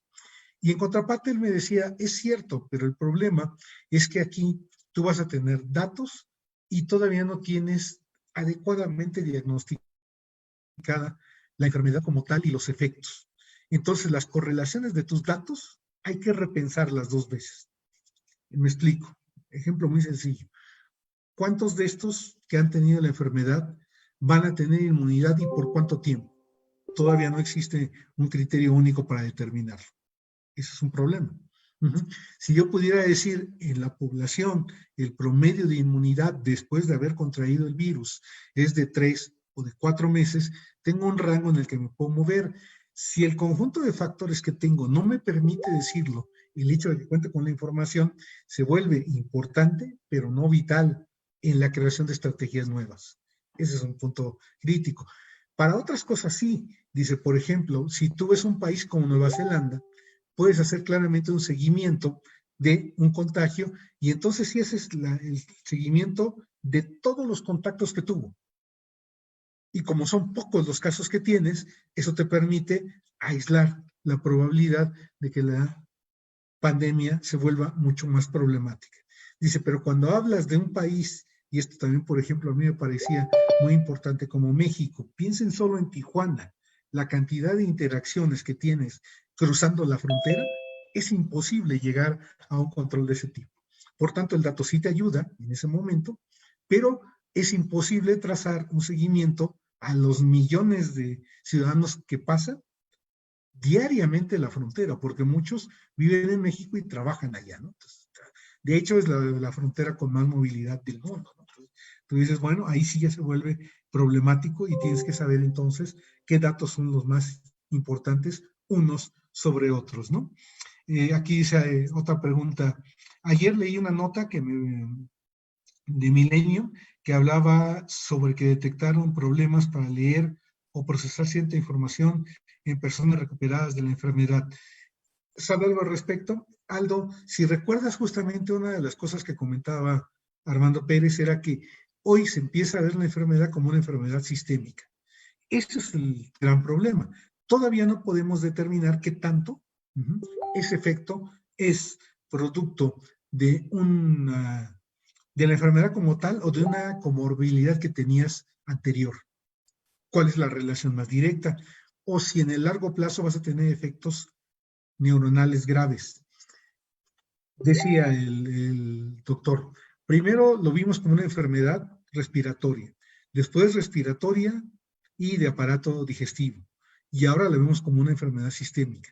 Y parte de lo que hemos visto con la enfermedad sistémica, esto de hecho también vi unas estadísticas hace también pocos días, es que tenemos efectos sobre muchas cosas, ¿no? El primero que vimos fue sobre el olfato, pero ya también empieza a haber efectos sobre la vista y sobre otros elementos que de primera instancia parecían no ser afectados directamente por la enfermedad. Entonces, bueno, ahí ya tenemos un problema, digamos, muy, muy serio, sobre el cual aún no tenemos suficientes datos para correlacionar. Entonces, hasta que no tengamos suficientes datos, suficientes casos, no podemos hacer esa correlación. Si ustedes recuerdan sus clases de estadística básica, pues es eso, ¿no? O sea, tienes que tener unas muestras suficientemente grandes, con eventos repetidos y luego las correlaciones para ver las consistencias que existen detrás y al final determinar si esas consistencias se dan en qué poblaciones, con qué variables específicas de comportamiento en esa muestra, ¿no? Y eso es lo que no tenemos, ¿no? No tenemos aún esos datos. Empiezan a crearse, ¿no? Actualmente, escribe aquí otro colega, Europa vive un rebote y un nuevo confinamiento.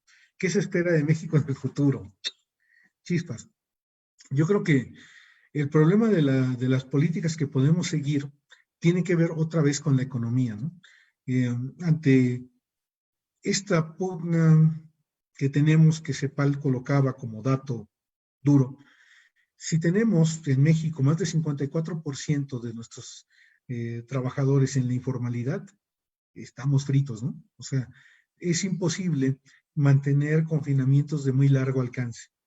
Perdón, 42, 54, pero cierran la mitad de nuestra población, o casi la mitad de nuestra población en la informalidad. Bueno, con ese dato es muy complicado cerrar totalmente la economía. Y tienes que entonces crear nuevos hábitos y nuevas formas de interacción para poder combatir en el mediano y largo plazo la enfermedad, ¿no? Eso es algo de lo que tendríamos que ir creando. Yo creo que el gobierno va a enfrentarse a un dilema muy, muy grueso de saber qué hacer con cerrar o no cerrar. Francia, por ejemplo, ya lo está asumiendo en estos momentos. Dijo, sí, vamos a cerrar. España, creo también otro modelo de cerrar y está tratando de focalizar las zonas urbanas que va a cerrar. El problema es ese, que tarde o temprano eso genera un descontento social. En México, a ese descontento social que tiene que ver con la libertad de movimiento, se suma o se agrega el gran problema económico. Hay gente que si no sale hoy a trabajar, pues nomás no come, ¿no?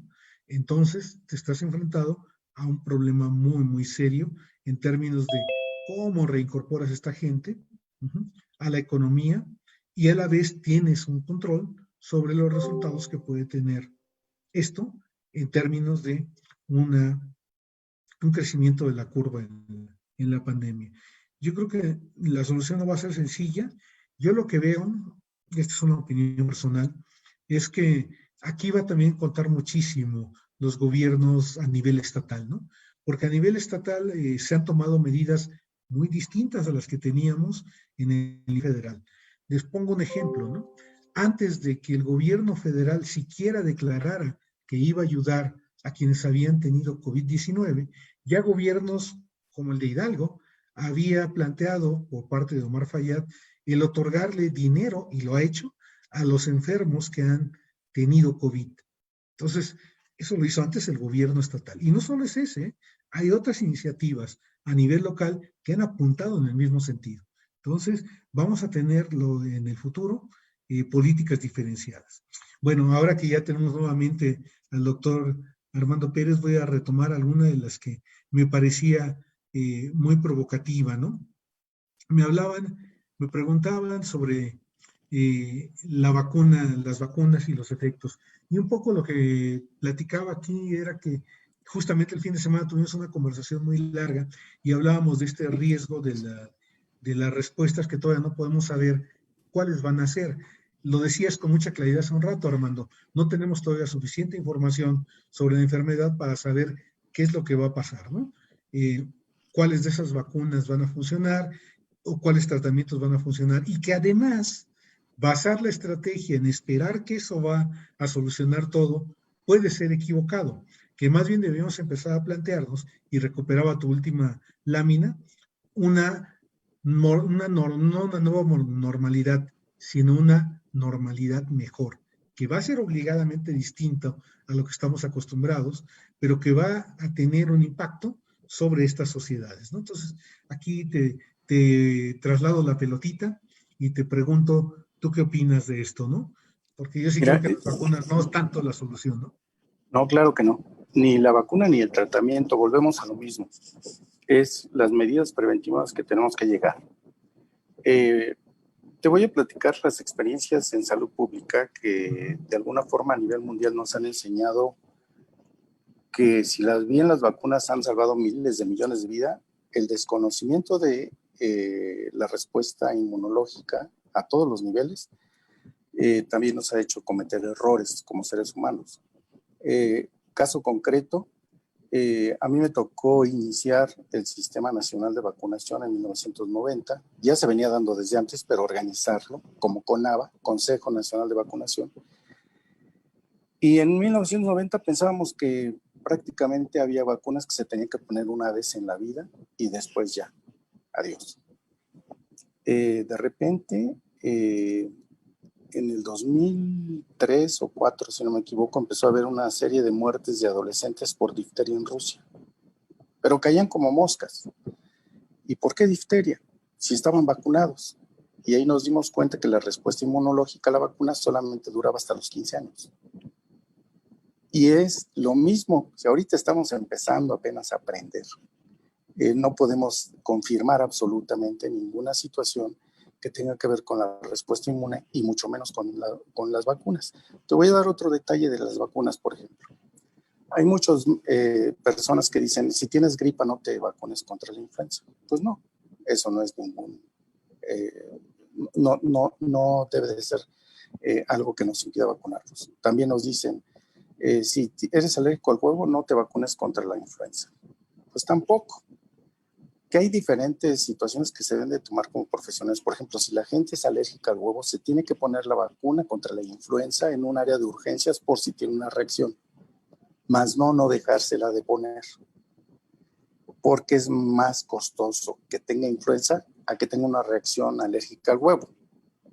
Entonces, muchas situaciones de esas, nosotros como epidemiólogos las tenemos que manejar para las capacitaciones, que sean sólidas, que sean robustas, y que la gente que se tenga que vacunar se vacune y que la gente no piense que las vacunas protegen al 100%. Incluso ha habido bastantes controversias respecto a la vacuna del meningococo que dicen, es que a ver, el meningococo tú te lo pones al niño 3 ocasiones porque así dice el pediatra privado y el pediatra en la institución te dice que 2 ocasiones. Es mayor costo-beneficio ponértela 2 ocasiones que en 3 ocasiones. ¿Por qué? Porque finalmente si te la pones en 2 ocasiones tienes un 94% de eficiencia. Si te la pones en 3 ocasiones tienes un 94.9% de eficiencia. Entonces, la gente busca siempre esa verdad, entre comillas, que le dé el médico, el que sabe, pero que en muchas ocasiones no estamos informados detrás de todo esto, que es lo que se ha venido viviendo con la naturaleza que tenemos como humanos, en la que cada quien responde diferente a diferente tipo de situaciones, incluyendo las vacunas. Otra de las preguntas que por ahí quedó, es así como una inquietud, de esas que se generan en las redes, ¿no? De si esto no era una enfermedad creada, ¿no? Entonces, te la dejo rebotando, nada más. Entonces, qué bueno que me la dejas rebotando. Es obvio que si sabes de virología, esta enfermedad no es creada, ¿no? Y luego todo, los del Illuminati y los grupos alternos de conocimiento te mencionan situaciones como esta, ¿no? Entonces, yo que me expliquen cómo se han dado pandemias desde el año 0 que conocemos hasta la fecha. Fue un cambio inmunológico aleatorio y fortuito que permitió que ese virus pudiera inyectar o traspasar la membrana celular como sucede diario. Nada más que hay veces que no tienen esa transmisibilidad ni esa infectividad, como lo platicamos en un principio, pero lo último que pensamos es en virus creado. Y si era un virus creado para deshacerse del presidente de Estados Unidos, pues falló. Qué mal arma. Totalmente, digo, sí. Aquí hay otra cosa que es interesante. Hemos estado hablando, y aquí sí retomé un poco las láminas que justamente estuvimos comentando el fin de semana, Armando, del efecto sobre la economía y la sociedad, ¿no? Y quisiera que ampliaras un poco tu idea esta de no una nueva normalidad, no volver a la normalidad anterior, sino crear una normalidad mejor. Yo quiero que comentes un poco lo que decíamos con respecto a cambiar esta cultura que desafortunadamente es complicado, digamos, en México, de aprender a vivir de forma distinta, ¿no? Lo decíamos incluso de manera chusca en esa conversación que tuvimos, ¿no? De aprender a ser menos apapachadores y menos beso y menos abrazo y ser quizá más cívicos como los suecos, ¿no? Que se saludan de lejos y demás. Pero esto que parece a veces un poco una cuestión, si quieres, anecdótica, impacta culturalmente y afecta los patrones de interacción social. Y esto quiero que subrayes, ¿no? Cómo los patrones de interacción social le pegan no a estas, sino a muchísimas enfermedades, ¿no? Platicábamos que en un principio, que este es un problema global y pluricultural. No vamos a poder evitar eso en la Sierra de Oaxaca. Igual que no podemos evitar que en el centro de México la gente pues sigue escupiendo en el suelo, donde nos encontramos con un México con muchas culturas, con un México con muchas costumbres. Es difícil que homologuemos cambios de actitud. La mejor normalidad, yo creo que la vamos a tener que estar fundamentando y trabajando a través del diálogo y la acción, directamente con los grupos más desfavorecidos, como lo mencionaba. Esta nueva situación en la que estamos enfrentando a gente que se quedó sin empleo, que se quedó sin negocios, que se quedó sin posibilidades de llevar un plato a su casa, es lo que más nos debe de preocupar. Sí, es bien cierto que la muerte nos duele a todos, pero con esto hemos aprendido que somos una humanidad holística.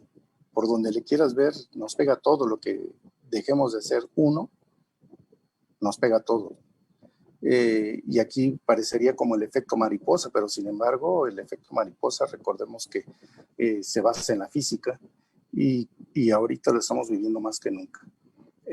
Tenemos que ver qué pasa con las sociedades locales. Te comento algo que sucedió en Chiapas, que llevaron de buena voluntad algún club como el Rotario GEL, y la gente los linchó porque pensó que en el GEL el gobierno les había mandado el virus.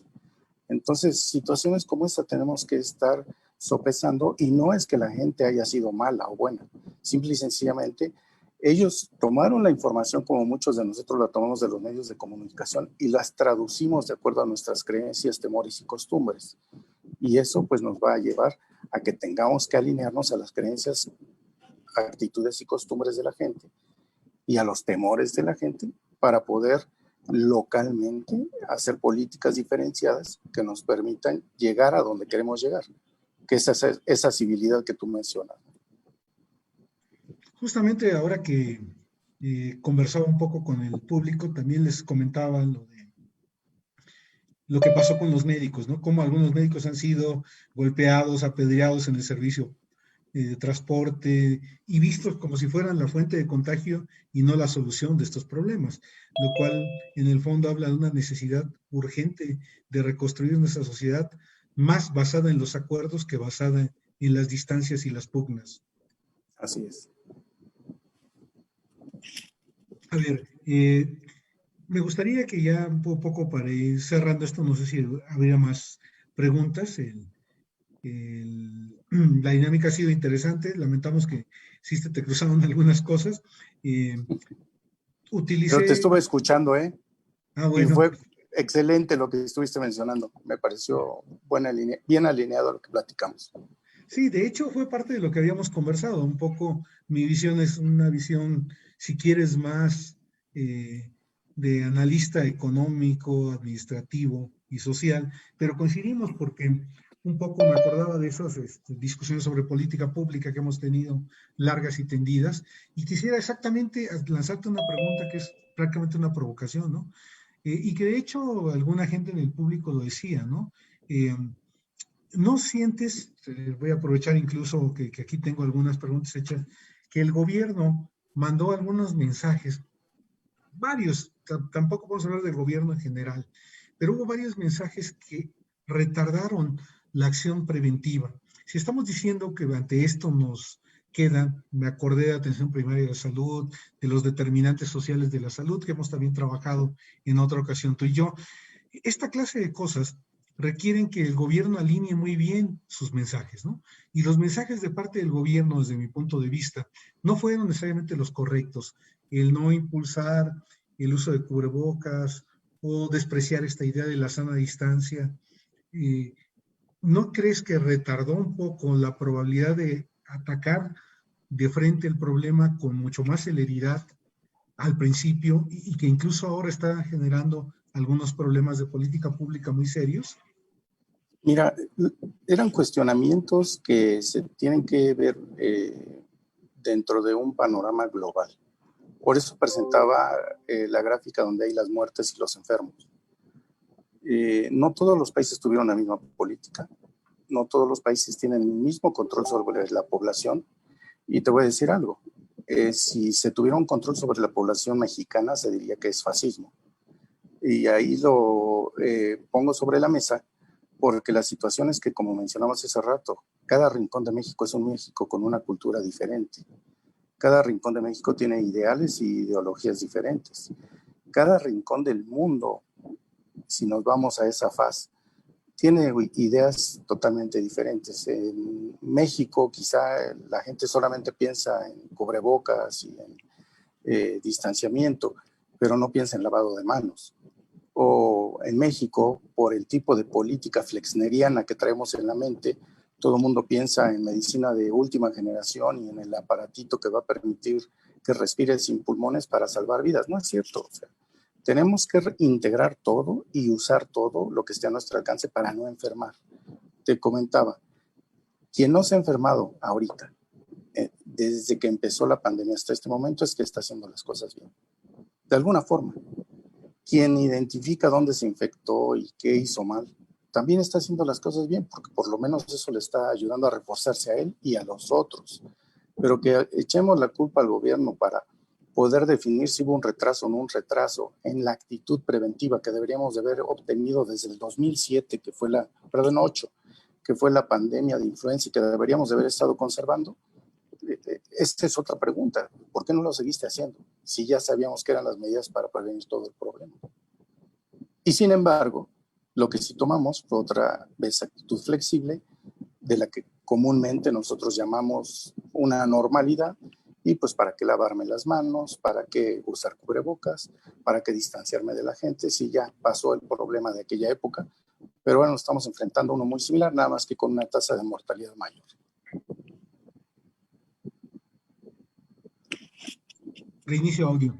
Hay una pregunta que dice, sin duda el contexto pandémico es local, pero la responsabilidad de los gobiernos es local. El impacto tiene que ver con las características sociales, el impacto tiene que ver con lo errático de la respuesta del gobierno. Es un poco eso. Yo diría que, a ver, un poco manejando lo que acabas de comentar, hay algunas cosas que sí podrían, yo lo vería ya como analista de política pública, sí son atribuibles a decisiones del gobierno. Otras no son necesariamente atribuibles a eso, sino son parte de lo que tú comentas, ¿no? Una sociedad reacia a seguir las instituciones.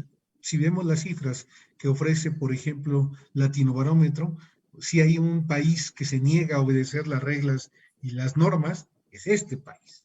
Entonces, es increíble, pero tú ves las estadísticas, te brinca de inmediato ese dato. Y hay otros datos hechos por varias universidades norteamericanas que marcan lo mismo. Somos muy reacios a obedecer esta clase de normas, ¿no? Sí, incluso puede, dentro de los documentos que dejé al final de la presentación, en el Health Metrics de Washington, de la Universidad de Washington, ahí te puedes dar cuenta que somos de los países que menos usa el cubrebocas. Y ahí te lo dice, y lleva la estadística a diario, ¿eh?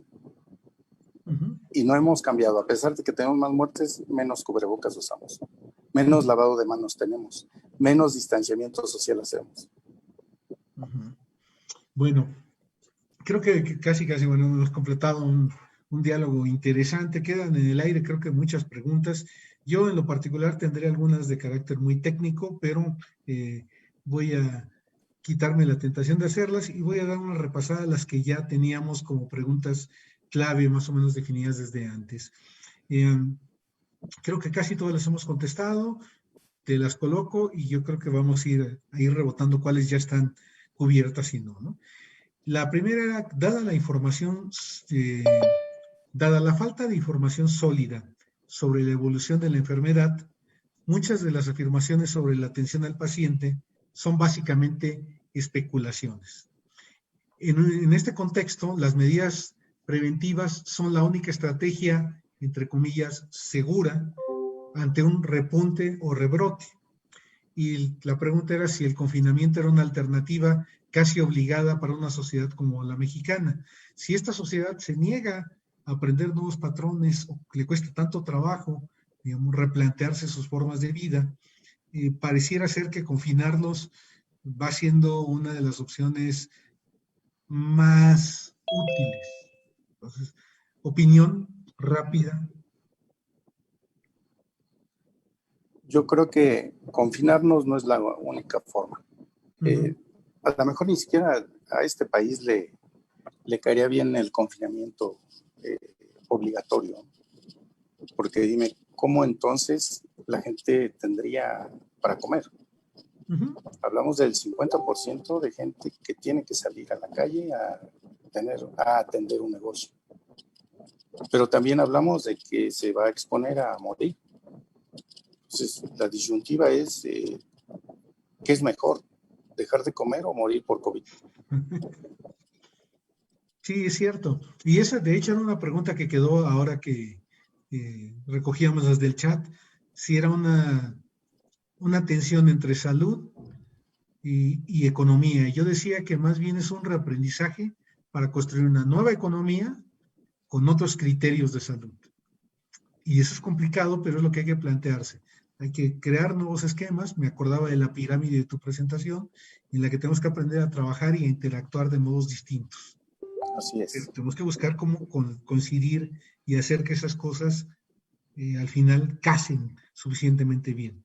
La otra, se ha insistido mucho en la utilidad de las pruebas generalizadas para contar con datos que permitan una mejor gestión de la pandemia. Por ejemplo, detectando a los asintomáticos y para hacer un seguimiento adecuado de las cadenas de contagio. Yo lo que decía un poco sobre esto, ahora escucho tu opinión, es que dependía, porque lo habíamos platicado, del tamaño de la sociedad y de la complejidad del problema. Y ponía el ejemplo de Tijuana, ¿no? En donde constantemente tienes un flujo migratorio con el otro lado que es prácticamente imposible de seguir. Y recordaba lo que tú decías de casos como el de Nueva Zelanda, en donde tú sí puedes hacer un seguimiento mucho más puntual de alguien que llega y prácticamente seguir todos los contactos que ha tenido, ¿no? Entonces decía que a veces la información es muy útil, de hecho así lo plantean algunos teóricos de política pública, otras veces es tan difícil de conseguir que entonces tienes que jugar un poco con la información que tienes y la que puedes obtener. No hay vuelta de hoja, es lo que estás mencionando. En la realidad así es como se está viendo esto. Muchos países, igual a países desarrollados, igual a muchas muestras tomadas. Pero veamos, Estados Unidos no toma tantas muestras como para el tamaño de país que tiene. Entonces, esa es una de las tantas estrategias que se pueden seguir para poder controlar, sobre todo en grandes ciudades. Recordemos que esta pandemia es de ciudades grandes, hablando de 1 millón para arriba, es donde tenemos mayores problemas. Y ahí es donde tenemos que estar controlando. A mí una estrategia que tiene la Ciudad de México para el control epidemiológico se me hace muy buena. Estar semaforizando regiones pequeñas para poder advertirle a la sociedad que vive ahí que, bueno, que tenga cuidado, que ahí hay contaminación en su comunidad. Otra de las preguntas que había era qué hacer en el futuro, qué tiene que hacer, qué puede hacer el gobierno en el futuro. Ahí quedó, digamos, mi opinión es que tendrá que construir también, decía yo, acciones mucho más concertadas y también formas distintas de atender los problemas. Pero también aquí quisiera preguntarte si en esta construcción de las nuevas políticas que tendremos que hacer, en estas formas distintas de interactuar con la sociedad, ¿Es válido, te pregunto, lo decías hace un rato, a lo mejor es fascista, ¿es válido un mayor control? Digamos, si el problema sigue agudizándose, ¿qué tanto es necesario establecer controles más rígidos, ¿no? Desde el punto de vista epidemiológico, ¿eso nos da alguna ventaja, sí o no? Sí, los lugares en donde ha llevado a cabo una rigidez en el manejo de las epidemias es donde mejores resultados se han tenido. Te pongo ejemplos. Me voy a otro tipo de padecimientos donde, y aquí hago un paréntesis, se conoce totalmente la respuesta inmune y la forma de prevenir. En este caso no se conoce. Ahí es algo puntual que no debemos de dejar de lado. O sea, si no conozco a esa persona, ¿cómo voy a saber en qué momento va a reaccionar? Con las enfermedades es lo mismo. Yo he estado controlando más de 100 epidemias a lo largo de mi carrera y donde conocemos mejor la forma de prevenir y el virus es donde mejor se controla. Y hay tiempos para controlarlo. Te pongo, por ejemplo, el dengue. Si tú tienes un brote de dengue, tienes 3 meses para controlarlo. Aquí no podemos decir eso. ¿Por qué tengo 3 meses? Porque voy a actuar sobre la comunidad, voy a actuar sobre las personas, controlando, voy a vigilar más de 100 epidemias que estar haciendo. Tengo con qué deshacerme del mosquito adulto, tengo los lugares en donde voy a descacharrizar, etcétera, etcétera. Sé lo que tengo que hacer. Ahorita no sabemos qué específicamente tenemos que hacer. Entonces, por eso la pregunta sigue quedando en el aire. No lo conocemos. No sabemos todavía qué va a suceder. Ni siquiera sabemos cuál va a ser la respuesta de la vacuna. Pero sí sabemos que el uso de agua y jabón y el lavado de manos constante es lo mejor. Que el distanciamiento... Una pregunta asociada a eso. Lo que decías de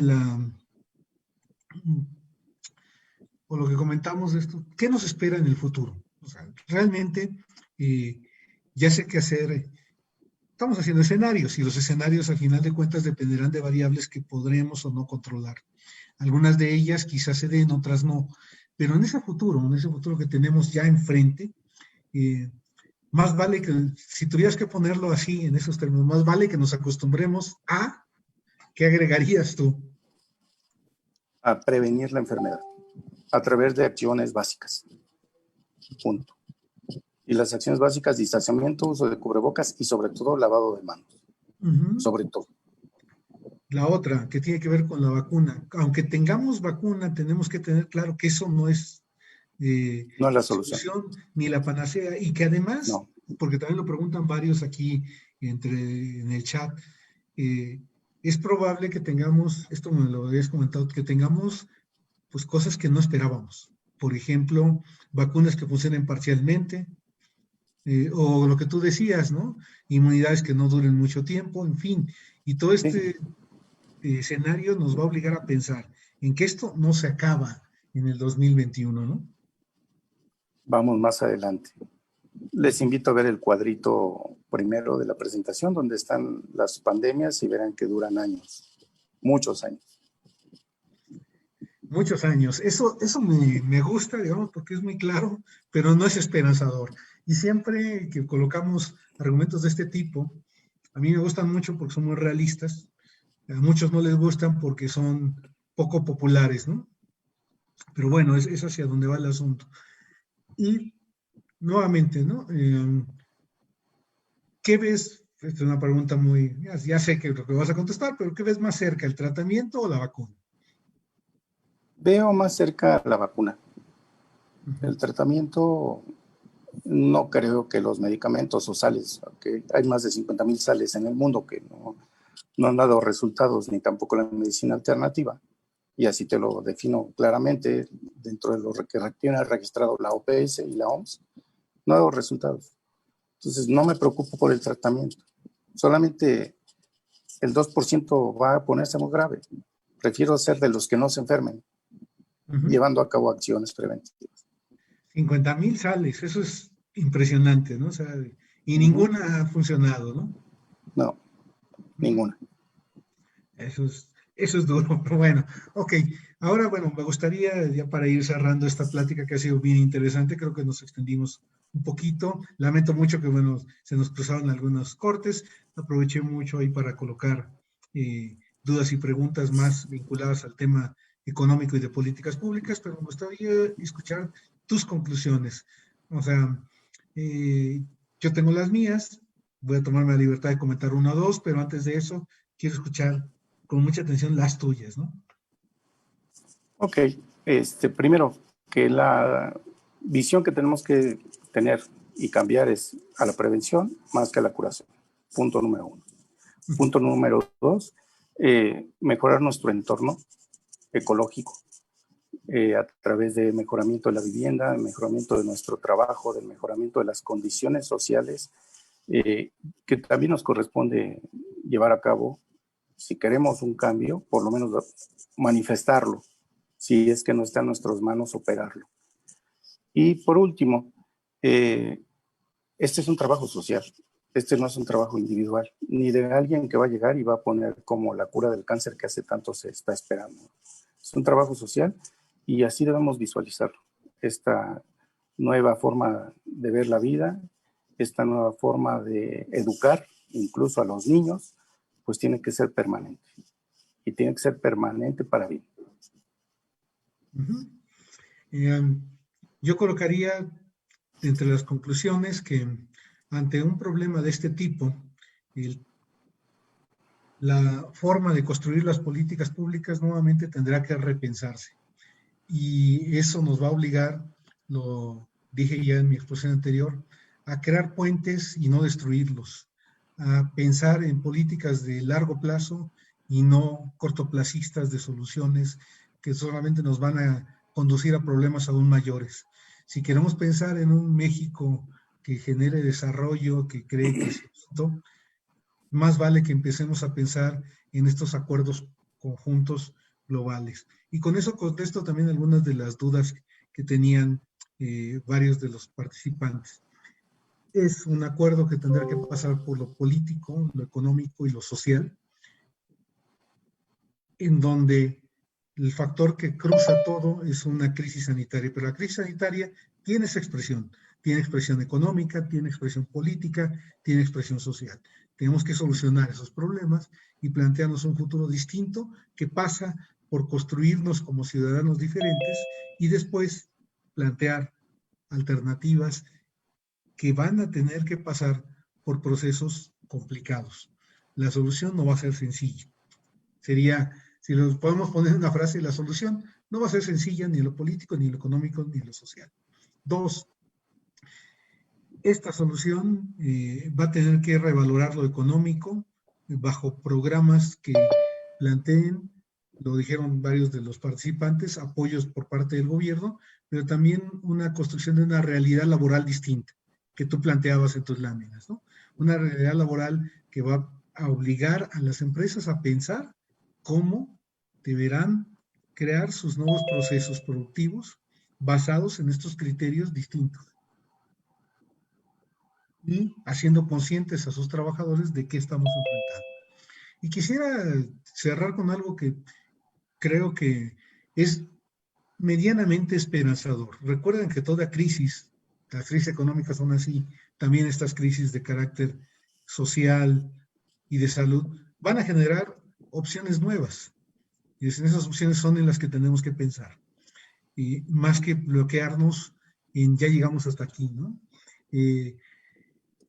No pensemos en la fatalidad de aquí se acabó el mundo, sino vamos a reconstruir un mundo distinto, ¿no?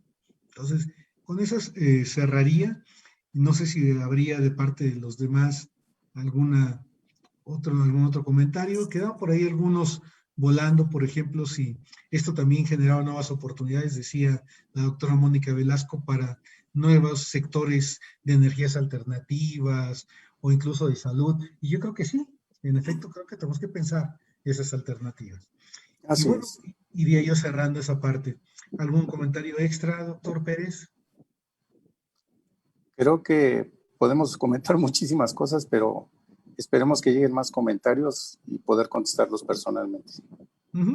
Por cierto, queda abierta el canal de comunicación a todos aquellos que tengan dudas o preguntas, incluso aquellas muy técnicas, le fascinan, por cierto, al doctor Armando Pérez, se las podemos hacer llegar y posteriormente contestárselas por correo electrónico. Agradezco a todos el haber asistido y estar con nosotros en esta presentación en vivo, que como toda presentación en vivo tuvo sus partes bonitas y sus partes sorpresivas.